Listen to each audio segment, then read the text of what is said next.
Então, pessoal, em função da pandemia, a gente acaba tendo que adaptar os programas. Tem tanta coisa que a gente deixa de fazer, que a gente podia estar fazendo, mas é preciso achar formas de trabalhar. Então, eu readaptei o programa e nós vamos começar a olhar as ditaduras na América Latina, que é um aspecto importante que a gente não consegue olhar com atenção no segundo ano. Mal dá tempo de ver a própria ditadura brasileira. E então a gente vai olhar um pouco do cenário da Guerra Fria na América Latina. Falar da Argentina é uma tarefa praticamente impossível quando se fala principalmente da questão política na Argentina, sem citar o peronismo, sem citar a presença forte, né, desta corrente política, que acaba sendo uma corrente que tem diversas frações, né? Tu tem peronistas à direita, peronistas à esquerda, né? E o peronismo se origina do projeto político de Estado do Juan Domingo Perón. O Perón é uma figura que lembra muito o Vargas aqui no Brasil. Né? Ele tem um projeto de Estado, ele tem um projeto de nação, ele tem uma visão que é em certa medida autoritária sobre como atingir esse objetivo, mas ele tem um projeto de desenvolvimento muito claro, e que vai acabar favorecendo muito as camadas mais pobres, as camadas trabalhadoras, as camadas operárias, e por conta disso o peronismo vai se transformar numa espécie do que foi o trabalhismo aqui no Brasil, mas com uma capacidade de manutenção da sua influência que se estende aos nossos dias. Né? O atual presidente da Argentina é um peronista, a vice-presidente da Argentina hoje é uma peronista. Então, aqui nós temos uma foto, um selo da Evita. A Evita foi mulher, esposa do Juan Domingo Perón, ela morre em 52, há uma grande comoção na Argentina. O, o Alan Parker, que fez o filme do The Wall, por exemplo, que fez aquele outro filme lá da Ku Klux Klan, Mississippi Burning, Mississippi em Chamas, tem um filme sobre a Evita, que é com a Madonna, né? Que alguns de vocês já devem ter ouvido falar, que é um musical sobre a Evita, e é um musical na qual a Madonna faz o papel da Evita. O Perón, né? O Perón se enquadra naquilo que alguns historiadores chamam de governos populistas, quer dizer, que governos que tentavam, né, ter uma relação direta com a população, sem mediação do Estado, sem mediação de organizações políticas como partidos. Eu discordo desse termo, né? O termo populista se tornou um termo para agredir adversários políticos. Ele era um termo como, por exemplo, hoje petralha, que tu usa para atingir certos adversários políticos na época e acabou sendo incorporado pelos historiadores, mas eu discordo disso. Tanto que hoje, se vocês olharem, todo mundo usa de novo populismo para falar do Trump, falar do Bolsonaro, né? Mas são coisas que não se enquadram, né? Nós temos na década de 40, enquanto os Estados Unidos estão envolvidos com a guerra, tanto com o Japão quanto na Europa, nós temos um conjunto de governos na América Latina que vai tentar buscar um caminho próprio, independente, né, da pressão política dos Estados Unidos. Nós tivemos o Vargas no Brasil, a era Vargas é fundamental para entender o Brasil do século XX, e o Perón vai ter um papel muito parecido. O Perón incorpora o Vargas e talvez o João Goulart ao mesmo tempo. Também o Juscelino, ele é uma figura muito impactante, muito carismática na Argentina e ele tem várias facetas, né? Porque enquanto Getúlio é o condutor do projeto no Brasil, o João Goulart, o Jango, fica muito marcado pela questão das reformas trabalhistas. No caso da Argentina, é o Perón que está fazendo essas reformas, enquanto ele é secretário do Trabalho e da Assistência Social, do Serviço Social, acho que é esse o cargo na época, que é o equivalente a ministro de Estado. Né? Entre 43 e 45, o Perón realiza uma série de políticas à frente desse cargo que beneficiam a população argentina, que também era uma população bastante destituída de direitos. Né? Por conta disso, ele vai se tornar uma figura muito combatida pela elite mais conservadora do país, assim como aconteceu com Getúlio aqui no Brasil.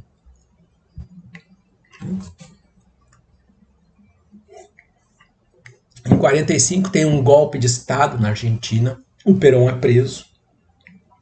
A esposa dele, a Evita, a Eva Perón, a Evita, conduz uma manifestação que junta milhões de pessoas em Buenos Aires e exige a libertação do Perón e a retomada da democracia, e a pressão popular acaba levando vantagem, ganha essa batalha para o Perón é libertado, se candidata a presidente do país e é eleito. Em 46 ele se torna o presidente do país. O governo dele é um governo de muito investimento nos salários. Nos primeiros 2 anos de governo dele, os salários sobem 40%. Um governo que vai estender planos de pacotes de saúde, de educação, de assistência social para a população. Mas ao lado dele, a Evita é uma figura muito popular na Argentina porque ela é uma mulher muito forte. É uma mulher muito progressista, é uma mulher muito avançada para o tempo dela. Ela tem uma pauta já bastante política feminista, defendendo a participação das mulheres na política. Ela tem uma visão de que o Estado precisa promover políticas sociais para a população mais necessitada. Ela é vista como uma influência à esquerda no governo do Perón, que é um governo moderado, que fica hora entre a centro-direita, hora entre a centro-esquerda, e ela é a grande referência nisso. Em 52, a Evita morre, é uma grande comoção na Argentina. E, por conta disso, em 55, um golpe de Estado tira o Perón do poder. Mas ele é uma figura que vai ser muito reverenciada, e por isso se cria uma corrente, ou várias correntes, ligadas à figura dele, que vão ser os peronistas. E quando em 55 vem um golpe militar, um golpe violento, inclusive o palácio presidencial vai ser bombardeado por aviões de guerra, como vai acontecer no Chile mais tarde, bombas, o pessoal falava na época, a frase famosa, bombas sobre a capital. O Perón é detido e ele é banido do país. Ele é exilado na Espanha, a Espanha franquista, uma ditadura de cunho fascista, mas o Perón acaba sendo recebido na Espanha e lá ele vai passar os próximos 18 anos da vida dele. Aqui nós temos um pouco dessas notícias. Há um golpe militar em 55, mas ele era um golpe ainda com uma natureza curta, embora a violência dele de bombardearem o palácio governamental, ele não é um golpe como vai ser 64 no Brasil. Eram golpes que ainda tinham como função retirar do poder adversários políticos que não conseguiam ser retirados por via eleitoral e entregar o poder para aqueles que estavam tentando chegar ao poder e não conseguiam por via eleitoral. Então eles eram golpes chamados de golpes cirúrgicos, porque o objetivo do golpe era afastar alguém do poder e beneficiar um outro grupo. No Brasil, em 64, isso muda. O golpe em 64 é um golpe que deixa de ter como objetivo a troca de poder, e o objetivo agora é permanência no poder. Os golpistas vêm para permanecer no poder em 64. Isso frustrou muito, por exemplo, o Carlos Lacerda, outros adversários do Getúlio no Brasil e do Jango, que almejavam chegar ao poder e que se viram frustrados quando o grupo militarizado que tomou o poder no Brasil não mostrou intenção de devolver o poder para os partidos tradicionais. Na Argentina, nós temos, em 55, ainda um golpe desse estilo tradicional. Os próximos vão ser diferentes e vão contar muito com a influência brasileira, é claro. Em 66 tem um segundo golpe. Esse primeiro golpe foi um golpe que o grupo golpista ficou pouco mais de um ano no poder, tem eleições, tem governos que assumem, e aí em 66 vem um segundo golpe mais violento. O medo da volta dos peronistas ao poder aciona grupos que têm como projeto um longo período no poder. Tanto que essa ditadura que se instala em 66 ainda não é a ditadura mais violenta da Argentina, que vai vir 10 anos depois. Essa ditadura que se instala em 66 tinha como lema: temos princípios, não temos prazos, ou seja, nossos objetivos não têm prazo, não temos prazo para sair.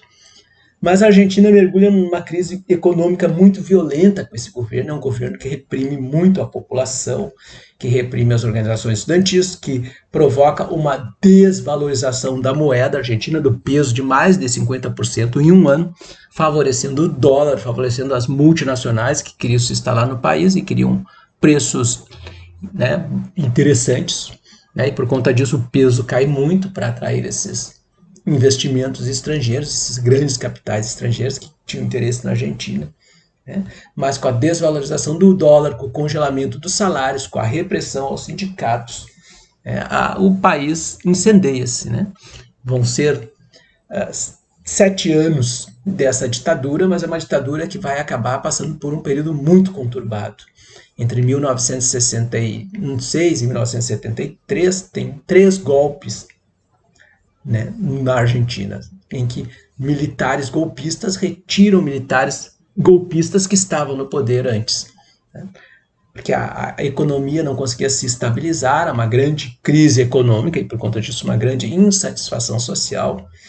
E isso acaba, né, gerando muita instabilidade para esse grupo que tinha um projeto de poder. Há também que pensar que a Argentina é uma sociedade muito mobilizada. A Evita mobilizou milhões de pessoas naquela outra manifestação, e por conta disso há uma resistência muito grande a esse regime golpista. Mas é um regime de muita repressão, de muita violência, de muita pressão contra a sociedade. Né? Isso aqui são fotos de estudantes presos em 66, logo depois do golpe. Mas aí, em 69, acontece o Cordobaço. Em Córdoba, né, a segunda maior cidade da Argentina, imagino que continue sendo, na época era a segunda maior cidade da Argentina, há um levante operário, né, em 29 e 30 de maio de 69. A polícia não consegue reprimir, porque a cidade, praticamente toda ela se amotina, né, e a polícia não tem forças para reprimir, e aí o exército é chamado para reprimir essa reação popular. Mas ela acaba incendiando o país, né? Embora o exército imponha a ordem com violência, né? As ondas de mobilização que o Cordobazo gera não vão se restringir mais apenas a Córdoba. E mais adiante, né, nós vamos ter outras manifestações que vão terminar no segundo Cordobazo. Né? Mas o fato é que a ditadura está periclitante, ela não consegue se recuperar da crise econômica e agora de muita mobilização social outra vez, que ela, embora reprima, não consegue controlar, não consegue impor a resistência. E com isso, em 73, a Argentina volta à normalidade democrática. Né? Há um regime provisório. E em julho de 73, o Perón volta para a Argentina, concorre como candidato a presidente. E é eleito, é o terceiro mandato dele. É eleito. Mas tem uma questão interessante aí, né? Que a esposa dele, agora a Isabel, a Isabelita, é eleita com ele para a vice-presidência, ou seja, ele monta uma chapa na qual a esposa dele faz parte, ela é a vice-presidente. Se vocês repararem, o jornal da época já está, né, retratando uma crise que não cessa, né, porque vai ter a disparada dos preços dos petróleos em 73, né, essa ditadura que está saindo do poder deixou a economia argentina em frangalhos. O Perón é eleito, faz mais de 60% dos votos, ele ganha em todas as províncias da Argentina, mas em 74 ele morre, tem um infarto e morre. O que é uma coisa curiosa, porque anos depois o João Goulart, que está na Argentina, também vai ter um infarto e morre, e vai aparecer um agente da repressão do Uruguai aqui no Rio Grande do Sul, que foi preso, e ele vai confessar que eles, né, colocaram um comprimido de veneno que forjava um ataque cardíaco nos medicamentos que o Jango tomava. Então essa coisa de morrer por ataque cardíaco é uma coisa que chama atenção na Argentina, né? O fato é que o Perón morre, e aí com isso o governo, já no primeiro ano, ele está 7 meses praticamente no poder quando morre, e aí no primeiro ano ainda desse novo mandato, a Isabelita, a mulher dele, acaba assumindo o governo. O governo dela vai ser um governo muito atacado, os golpistas se assanham, tem e vem uma oportunidade para tomar o poder de novo, aqueles grupos que tentaram se manter no poder entre 66 e 73. A oposição mais conservadora não reconhece o governo dela. Os peronistas se afastam dela porque não tem uma identidade política com ela, tinham com o marido dela. É um governo de crise. E aí, em março de 76, vem o pior dos golpes. O golpe que vai transformar a Argentina num estado de terror, um estado terrorista com um saldo de violência, de derramamento de sangue, de violência que não se viu em nenhuma outra ditadura da América do Sul.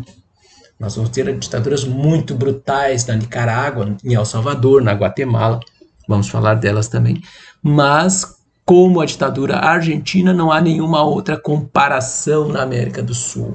Nem mesmo a ditadura brutal do Pinochet chega a se comparar ao que foi a ditadura argentina em 76, com desaparecimento de pelo menos 30 mil pessoas, com a instalação de mais de 600 campos de concentração no país, com o sequestro de famílias inteiras, incluindo bebês. Então é um período de muito terror, que vai ser incorporado, que vai ser personificado na figura do general Jorge Videla. O Jorge Videla é o homem por trás dessa ditadura em 76. E já comentei com vocês, mas tem o caso famoso de um grupo de estudantes que vai se mobilizar por passagem escolar. E a turma inteira, são jovens, alguns mais jovens que vocês, alunos do ensino médio, e essa turma inteira vai acabar sendo sequestrada por agentes da ditadura e nunca mais foram vistos. Uma turma escolar inteira, porque queriam passagem escolar. E desapareceram já no início da ditadura do Videla. Ninguém mais os viu, nunca mais. Como não vão ver mais outras 30 mil pessoas que simplesmente desapareceram. O Videla assume o poder em março, pouco depois, o golpe é em março, ele assume o poder pouco depois, o desaparecimento desses estudantes é em setembro, para vocês terem uma ideia, na cidade de La Plata, uma cidade ali vizinha a Buenos Aires, bem perto.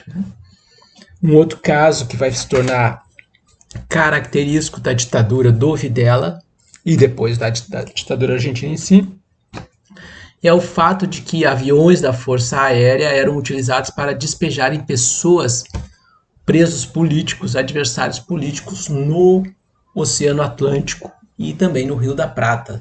As pessoas eram embarcadas, eram drogadas, e depois eram sim, para não poder depois sobreviver ao voo, sair nadando, e eram jogadas para se afogarem no mar.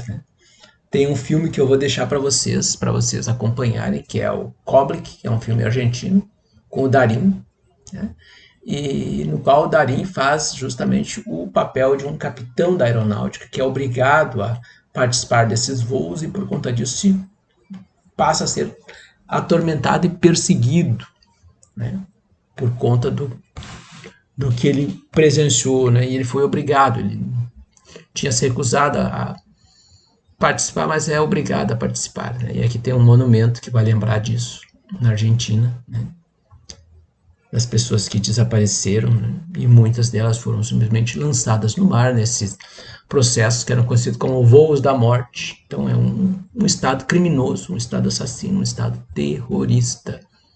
Aqui uma outra charge, uma gravura, lembra também disso, das pessoas que tinham sido lançadas, que desapareceram.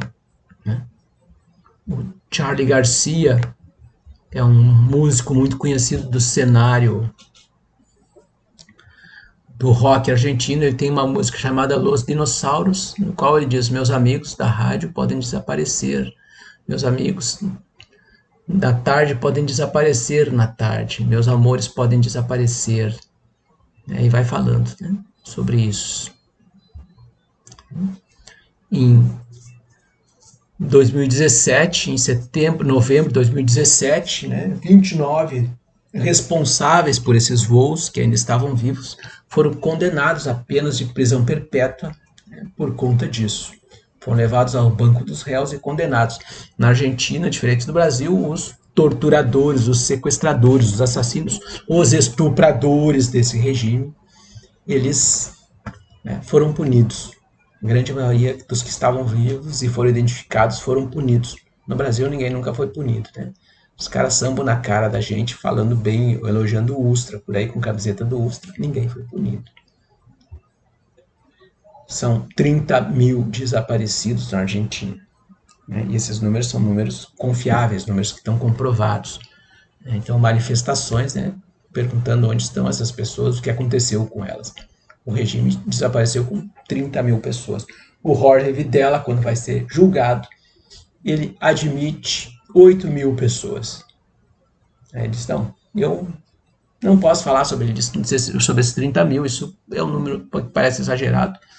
Eu me responsabilizo por 8 mil. 8 mil eu reconheço que, né, eu, né, fiz desaparecer, meu governo fez desaparecer.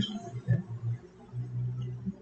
num tom sarcástico, né, nos crimes dele.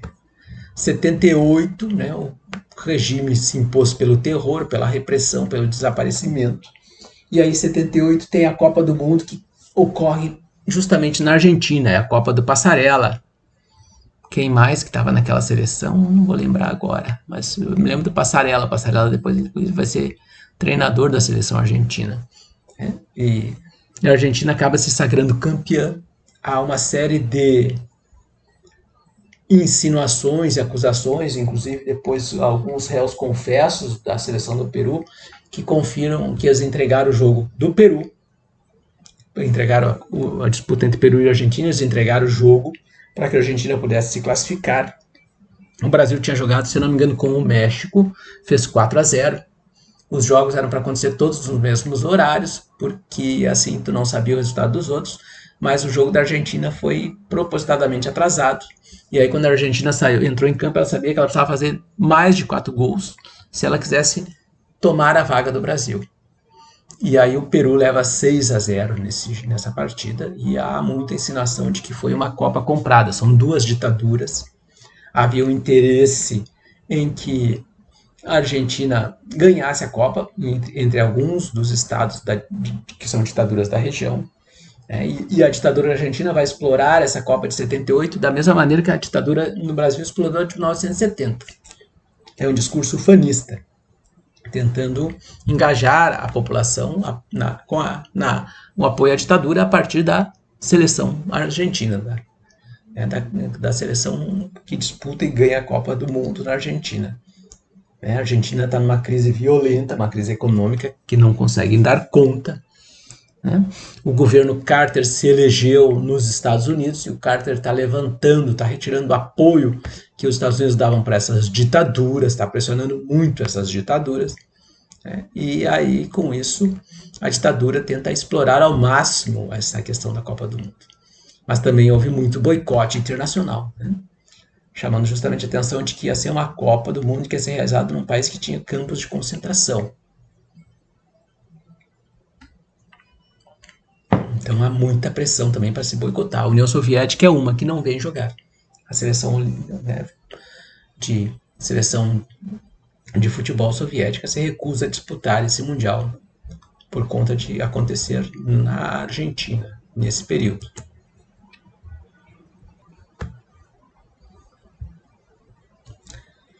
A conquista da Copa por um certo período acabou de fato beneficiando a ditadura, mas a tentativa de esconder, de conter a crise, de desviar a atenção da população durou pouco. E com isso o governo do Videla acaba entrando numa disputa no continente com a ditadura do Pinochet. Embora são duas ditaduras que cooperaram durante a Operação Condor, quando as ditaduras da região vão eliminar opositores em ações conjuntas, embora tenha essa conotação, essa proximidade, o Videla joga a popularidade dele e da ditadura num embate com o Chile pela disputa do canal de Beagle.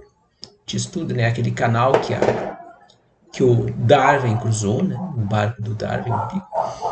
E No caso aqui, a disputa interessa porque é uma forma de controlar esse estreito, né, que é por onde as embarcações cruzavam também do Atlântico para o Pacífico. E a Argentina vai em uma disputa pelo controle desta situação. No fim, há um acordo internacional que divide o território, mas o acesso ao canal acaba ficando com o Chile, lá na Terra do Fogo, lá embaixo. Foi um acordo que foi mediado pela Igreja Católica, pelo João Paulo II, que era um papa muito conservador. E o João Paulo II acaba ele mediando esse acordo que favorece o Pinochet. Tem um cachorro latindo lá fora, não tem muito como controlar isso.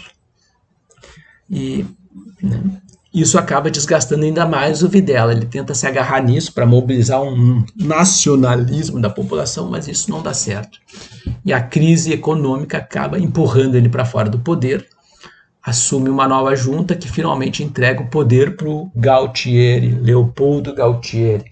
Esse é um nome que é bastante citado, por exemplo, no álbum do Pink Floyd, lá de 1982, o eu disse 1982 não, mas o Final Cut, desculpe, é de 83. Ainda é um álbum muito influenciado pelo The Wall, que veio antes, né, dele. E né, lá o Roger Waters explora muito essa questão da guerra entre a Argentina e a Inglaterra. O Galtieri, para tentar reconquistar apoio popular para a ditadura, ele invade as Ilhas Malvinas, que eram conhecidas como Falklands pela Inglaterra. Eram ilhas que a Inglaterra havia ocupado em águas argentinas e em 1833 se apossado como forma de controlar a navegação. Lembre-se que a Inglaterra era uma potência marítima, numa época em que os mares eram os grandes meios de comunicação, e a Inglaterra controlava as rotas marítimas, impondo esses enclaves militares. E aí eles se apropriaram desse território em 1833 e passaram a chamar de Ilhas Falklands. Os argentinos chamavam de Ilhas Malvinas. Portanto, né, essas ilhas estavam na mão dos ingleses faziam 149 anos. Né? Não, 149 anos. E aí o Galtieri resolve, numa aventura, jogar a vida de milhares de jovens em risco, né, ocupando as Falklands, que tinha uma pequena guarnição inglesa na época. O governo da Inglaterra, porém, é o governo da senhora Margaret Thatcher. A Thatcher está com uma crise de popularidade muito grande nesse período na Inglaterra. Ela tinha acabado com o fornecimento de leite nas escolas, né, como merenda para as crianças inglesas. Ela tinha retirado uma série de investimentos do Estado em áreas econômicas que acabavam dependendo muito da participação do Estado. Isso gerou muito desemprego. A Thatcher está muito impopular em 82.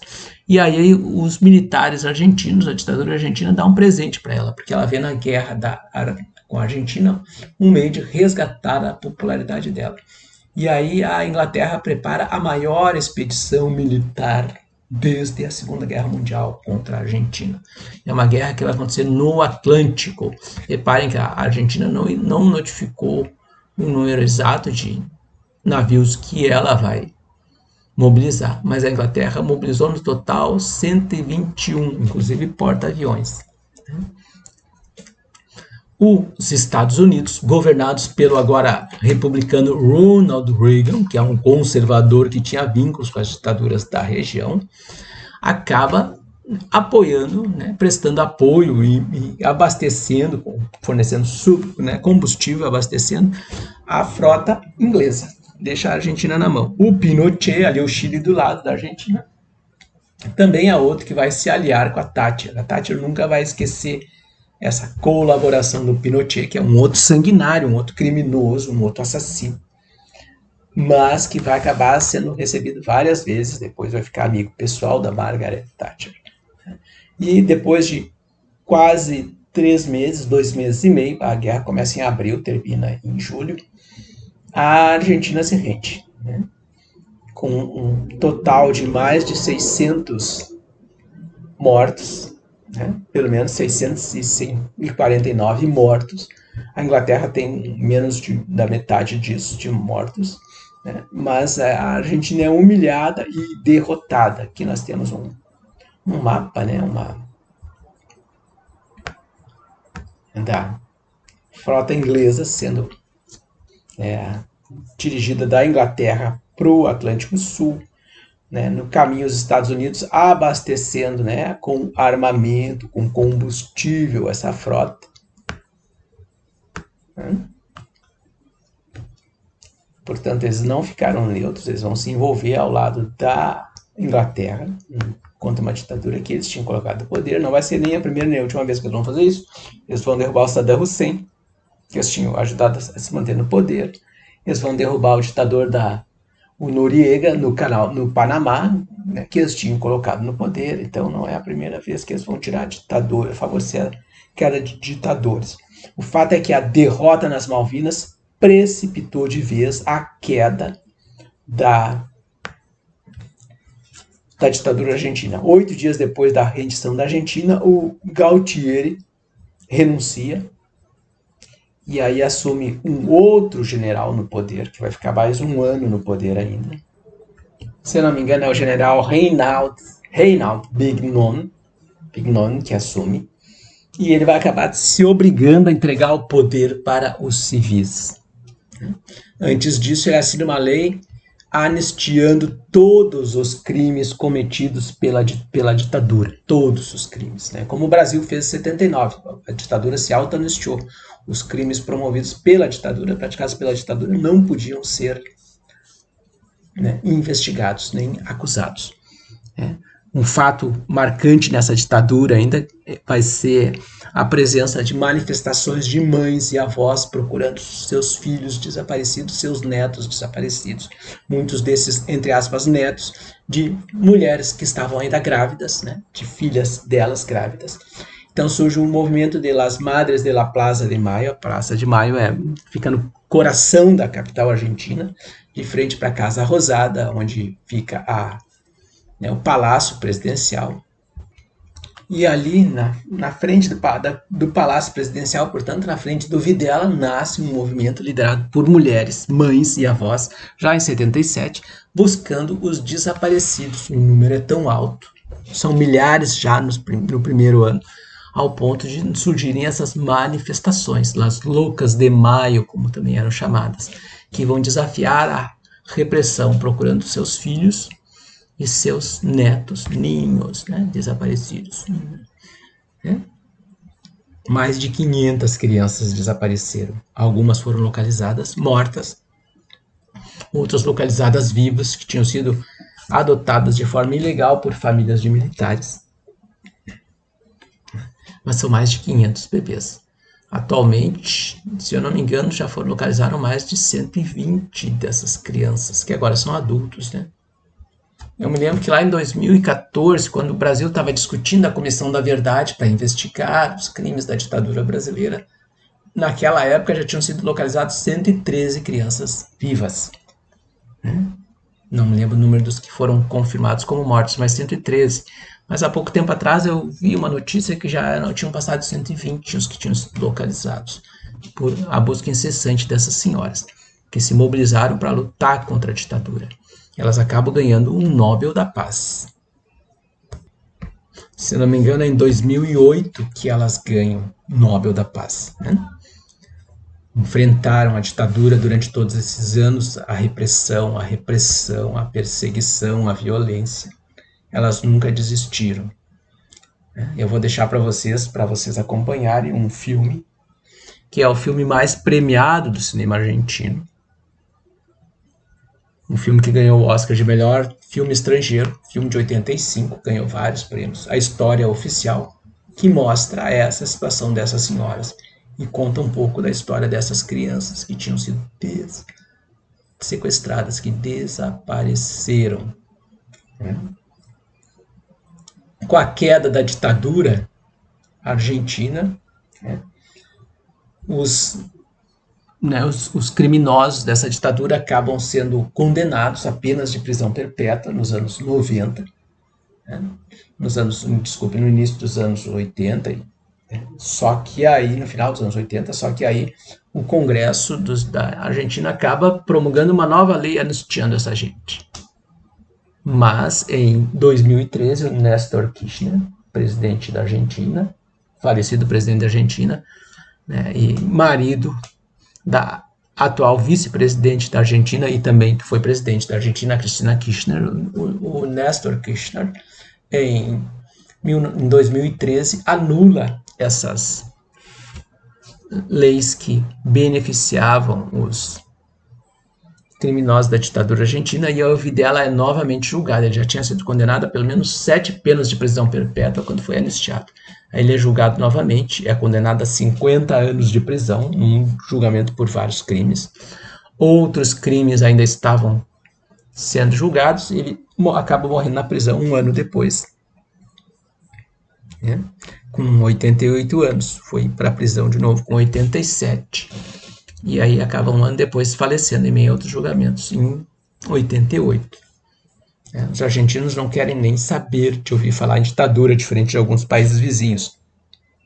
A última vez que teve uma tentativa de golpe na Argentina foi justamente em 1988, quando um grupo de militares rebelados tentou retomar o poder, eles chamavam de movimento dos caras pintadas, e a população foi para frente dos quartéis apedrejar os golpistas. Apedrejar, né? Porque os argentinos não querem nem saber, ouvir falar em ditadura. Se tu começa a falar isso na Argentina, lá começa tipo algumas manifestações de alguns grupos aqui pedindo ditadura, tu é linchado na rua, as pessoas te espancam na rua, porque foram 30 mil desaparecidos e uma guerra por nada, e um país, né, na Guerra das Malvinas, e um país jogado na tragédia econômica. A ditadura argentina foi, né, uma tragédia econômica, uma desgraça social e, né, uma carnificina na política. Enfim, o Videla morreu. Aqui alguns dos vizinhos dele, o Médici no Brasil, que é considerado o pior período, o Pinochet no Chile e o Roger Videla na Argentina, né? Representantes destas ditaduras que a gente deveria dizer nunca mais. Por enquanto é isso, pessoal.